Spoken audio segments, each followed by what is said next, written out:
올해 들어 국내 전기차 시장은 다소 주춤세를 보이지만 글로벌 시장은 지속 성장할 것으로 예상되는데요. 이 가운데 큰 폭의 성장세가 두드러지는 나라는 중국입니다. 앞으로 중국은 내수 시장이 포화될 것으로 관측하고 글로벌 진출을 계획하고 있는데 글로벌 파트너로서 국내 전기차 배터리 관련 납품업체들의 경쟁력이 떠오르고 있죠. 최근 중국 전기차 배터리 시장을 공략하기 위해 무역협회가 경제사전단을 꾸려 중국을 방문했는데요. 이와 관련해 산업부 최우빈 기자와 이야기 나눠보겠습니다. 어서 오세요. 중국 전기차도 가파른 성장을 하고 있는데요. 중국 전기차 시장 현 주소는 어떤가요? 네, 이 전기차와 하이브리드 같은 이 친환경차를 중국은 신에너지차라고 부릅니다. 이 지난해 기준 전체 승용차 판매량 가운데 이 같은 친환경차 점유율은 30%에 달했습니다. 이 기존 내연기관차 판매량이 전년과 비교해 20%가량 떨어진 것과 비교하면 이 친환경차는 72% 크게 뛴 겁니다. 이 중국에서는 이미 전기차 보조금이 폐지됐습니다. 어느 정도 전기차 시장이 안정화에 접어들었고 이미 많이 보급된 상황으로 판단하기 때문인데요. 그럼에도 불구하고 이 중국 시장에서는 전기차 구매 유인이 많아 시장은 지속 성장할 것으로 전망됩니다. 그렇다면 유독 중국에서 전기차 보급이 빠른 배경은 무엇인가요? 우선 가장 큰 이유는 이 자동차 번호판입니다. 이 중국에서는 자동차를 구매하면 이 번호판도 신청을 해서 받아야 합니다. 그런데 이제 일반 내연기관차 번호판 같은 경우에는 좀 비싸고 시간도 오래 걸리는 경우가 많습니다. 특히 해당 지역 호적을 가지고 있지 않으면 이 발급 자체가 어려운 경우도 있는데요. 하지만 이 초록색 전기차 번호판에 같은 경우에는 신청하면 바로 빠르게 나온다고 합니다. 이 때문에 자동차를 구매한 뒤 바로 타고 싶은 이 차주들은 자연스럽게 전기차를 고른다고 합니다. 이 저렴한 가격도 경쟁력입니다. 이 중국 비아디가 생산하는 하이오 모델은 7만 3천 위안, 한국 돈으로 하면 한 1,300만 원 정도에 불과합니다. 이 국내 브랜드 중에 좀 가장 저렴한 전기차인 기아의 레이 EV를 생각하면 한 2,700만 원대, 이 보조금을 받으면 2천만 원대 정도 되는데요. 거의 절반 정도 수준이니까 상당히 저렴한 것을 알 수가 있습니다. 이 하이오 모델의 경우 이 충전비도 굉장히 저렴한데요. 1회 충전 주행거리인 100km를 갈 때는 이 한화로 400원 정도면 충전이 가능하다고 합니다. 일주일에 3번 정도 충전한다고 가정을 했을 때 이 한 달에 5,000원 정도면 충전이 가능한 겁니다. 이 충전 인프라 특성도 우리나라보다 좀 유리한 측면이 있습니다. 이 중국의 경우 아파트를 살 때 이 주차 공간도 함께 구매합니다. 그렇기에 세대별 주차 공간이 좀 지정되어 있는데요. 이 전기차를 구매하면 이제 기업에서 나와서 이 차주의 주차 공간에 전기차 충전기를 좀 설치해 준다고 합니다. 사실상 이 자동차 가격에 충전기 값도 포함되어 있다고 보면 됩니다. 이렇다 보니 차 한 대당 충전기 하나를 소유하고 있는 셈이라서 이 충전 불편함도 거의 없습니다. 중국 전기차 배터리 기업의 글로벌 판매량도 눈에 띄던데요. 네, 맞습니다. 올해 1월부터 9월까지 전 세계에서 전기차를 가장 많이 판매한 기업은 중국의 비아디였습니다. 이 판매 점유율은 20%가 넘는데요. 이 전기차 하면 대표적으로 떠오르는 기업인 테슬라를 좀 앞선 수치입니다. 그 다음에 3위는 이제 중국의 지리자동차 그룹, 4위는 상하이 자동차 그룹이 이름을 올리고 있습니다. 이 글로벌 판매 순위 10위권에 들어와 있는 이 중국 기업의 점유율을 합하면 이 40%가량이 됩니다. 이 우리나라의 현대자동차 그룹이 같은 기간 이 전기차 글로벌 판매량 7위를 차지했고요. 이 점유율이 4.4%인 것과 비교하면 이 상당한 수치입니다. 이 전기차의 핵심인 배터리 기업도 좀 무섭게 성장을 하고 있습니다. 기존에는 중국 내수 시장에서 강했던 이 중국 기업들이 해외에서도 영향력을 빠르게 확장하고 있는 겁니다. 이 올해 1월부터 9월까지 중국 시장을 제외한 이 글로벌 전기차 배터리 사용량을 보면요. 이 중국 CATL은 세 자릿수의 성장률을 기록했습니다. 이에 따라서 글로벌 1위 자리를 지키던 LG 에너지 솔루션을 바짝 따라와서 이 공동 1위 자리에 오르기도 했습니다.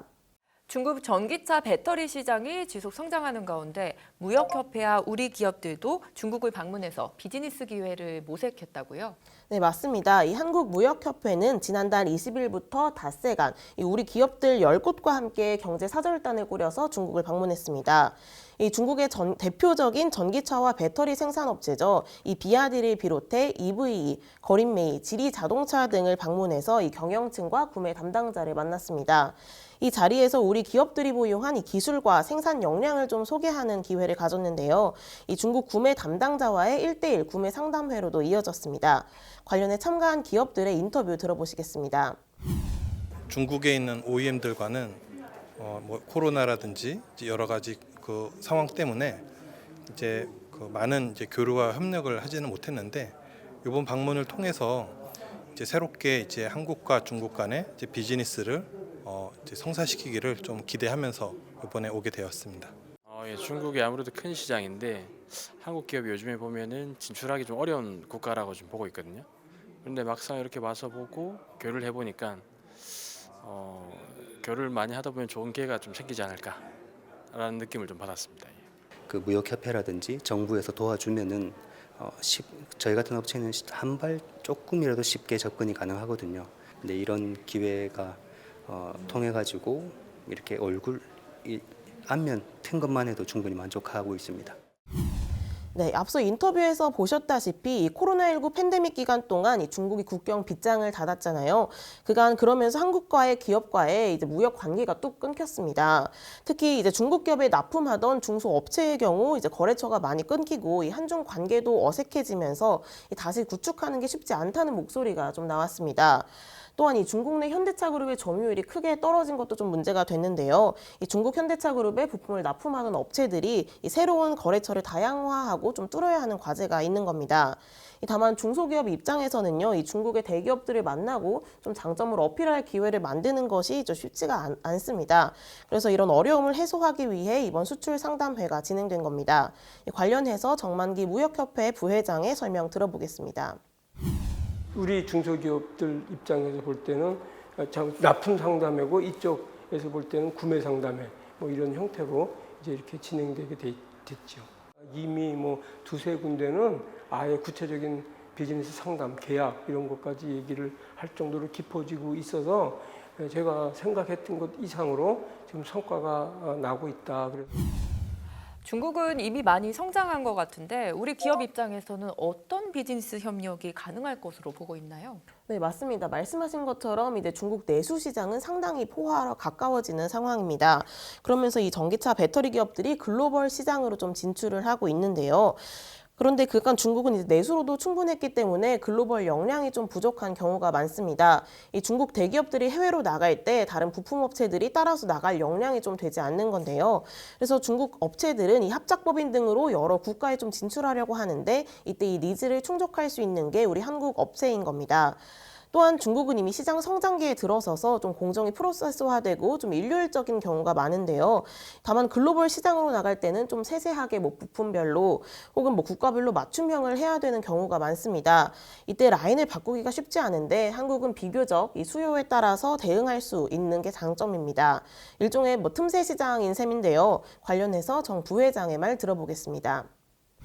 중국의 자동차만 하더라도 내수 시장 규모가 3천만 대.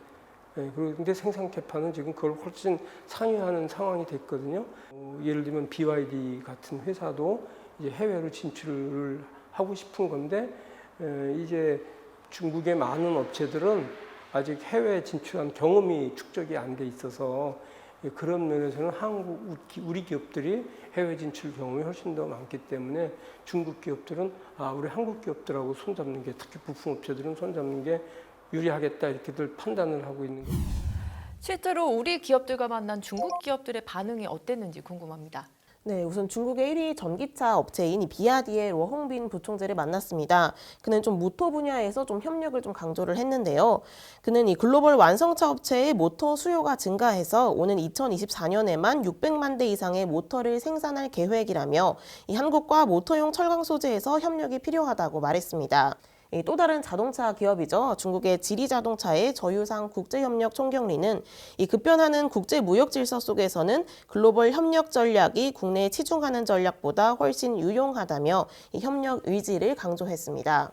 배터리 기업 EVE의 알렉산더 홀든 수석 부회장은 현재 SK온 등 많은 한국 기업들과 협력하고 있는 만큼 앞으로도 협력 확대를 희망한다고 말했는데요. 관련한 내용 직접 들어보겠습니다. There's always opportunities for cooperation with Korean companies. I believe there is going to be more cooperation in the future between different companies. Dr. Liu firmly believes if we have technology, we share it because it benefits everybody.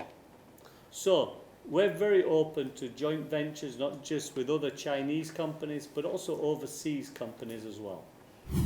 이 마지막으로 중국 최대 규모의 폐배터리 재활용 기업인 거린메이를 방문했습니다. 이 거린메이는 중국 정부가 폐배터리 사업을 허가한 5개 기업 중 하나입니다.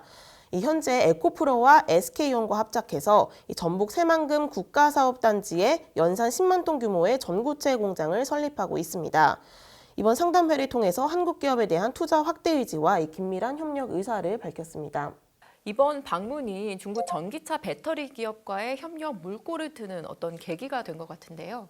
네, 맞습니다. 말씀하신 것처럼 이 전기차 배터리 시장이 가장 큰 중국 시장의 문을 두드렸다는 의미가 있습니다. 앞으로도 무역협회는 이 반도체나 바이오 등 이 첨단 산업 중심으로 글로벌 대기업과 국내 강소기업 간 이 비즈니스 상담회를 지속 추진한다는 입장입니다. 외국인하고 그 거래를 주선하고 알선하고 외국인을 만나고 이런 일이 무역협회 일 중에 거의 80% 제가 이 시간으로 배정하면 그 정도를 차지하고 있죠. 이제 앞으로는 이런 모델을 더 개발을 해서 우리 중소부품업체들, 소재업체들하고 외국의 빅바이어들, 뭐 제조업체 포함해서 이런 기업들을 연결해주는 그런 그 기회를 더 늘려가는 게 좋겠다라는 생각이 듭니다. 전 세계 배터리 전기차 시장에서 중국 기업들이 시장의 주도권을 흔들 것이라는 전망까지 나오는데요. 앞으로 한국 업체들이 중국 질주에 실질적으로 대응하기 위해서는 중국 업체에 대응할 만한 기술력을 키우고 완성차 고객사와의 관계를 강화하는 등 시장 주도권을 지켜내기 위한 많은 노력이 필요해 보입니다. 오늘 최유빈 기자 감사합니다.